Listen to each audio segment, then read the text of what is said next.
જય શ્રી કૃષ્ણ દોસ્તો, આપ સૌનું હાર્દિક સ્વાગત છે તમારી પોતાની આધ્યાત્મિક યુટ્યુબ ચેનલ પર।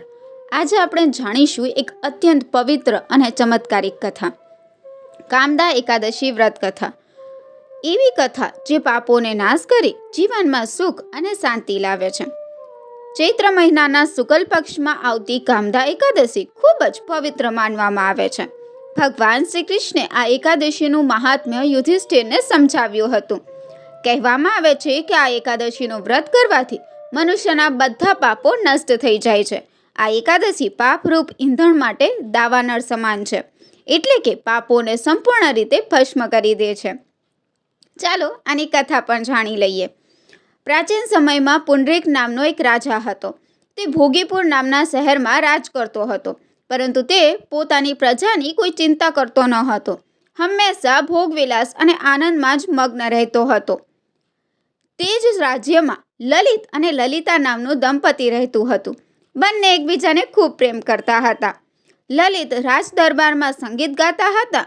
એક દિવસ તેઓ રાજાના દરબારમાં ગાઈ રહ્યા હતા, પણ અચાનક તેમની નજર પોતાની પ્રિય પત્ની પર પડી ગઈ અને તેમનો સ્વર બગડી ગયો।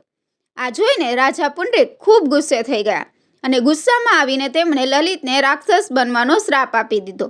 રાજાના શ્રાપથી લલિત તરત જ ભયાનક રાક્ષસ બની ગયા। તેમનું રૂપ એટલું ડરાવનું બની ગયું કે કોઈ પણ જોઈને ડરી જાય।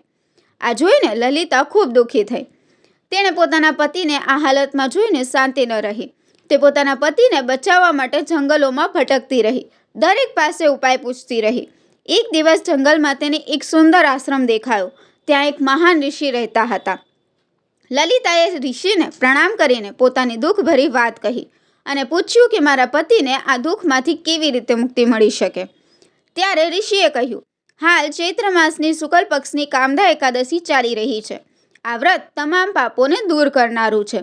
તું આ એકાદશીનું વ્રત કર અને તેનું પુણ્ય પોતાના પતિને અર્પણ કર, તેથી તારા પતિને તરત જ મુક્તિ મળી જશે। લલિતાએ ઋષિના કહેવા પ્રમાણે સંપૂર્ણ શ્રદ્ધા અને ભક્તિ સાથે કામદા એકાદશીનું વ્રત કર્યું। દ્વાદશીના દિવસે તેણે ભગવાન વિષ્ણુને પ્રાર્થના કરી, હે પ્રભુ, મારા આ વ્રતનું પુણ્ય મારા પતિને મળે અને તે રાક્ષસ યોનિમાંથી મુક્ત થાય। ત્યારબાદ એક અદ્ભુત ચમત્કાર થયો। લલિતનો શ્રાપ તરત જ દૂર થઈ ગયો। તે ફરીથી પોતાના સુંદર સ્વરૂપમાં આવી ગયા। આ સાથે લલિતા પણ તમામ દુઃખમાંથી મુક્ત થઈ ગઈ। બંને ફરીથી ખુશીથી જીવન જીવવા લાગ્યા। મિત્રો, આ કથા આપણને શીખવે છે કે સાચી શ્રદ્ધા અને ભક્તિથી કરેલું વ્રત જીવનને બદલાવી શકે છે। કામદા એકાદશી વ્રત એટલું શક્તિશાળી છે કે તે મોટાથી મોટા પાપોને પણ નાશ કરી શકે છે। આ કથાનું શ્રવણ કરવાથી પણ વાજપેયી યજ્ઞ જેટલું પુણ્ય પ્રાપ્ત થાય છે। જો તમને આ પવિત્ર કથા ગમી હોય તો વિડીયોને લાઇક કરો અને આવા જ ભક્તિભર્યા વિડીયો માટે અમારા ચેનલને સબસ્ક્રાઇબ કરવાનું ભૂલતા નહીં। જય શ્રી કૃષ્ણ। ફરી મળીશું નવી પવિત્ર કથા સાથે। ધન્યવાદ।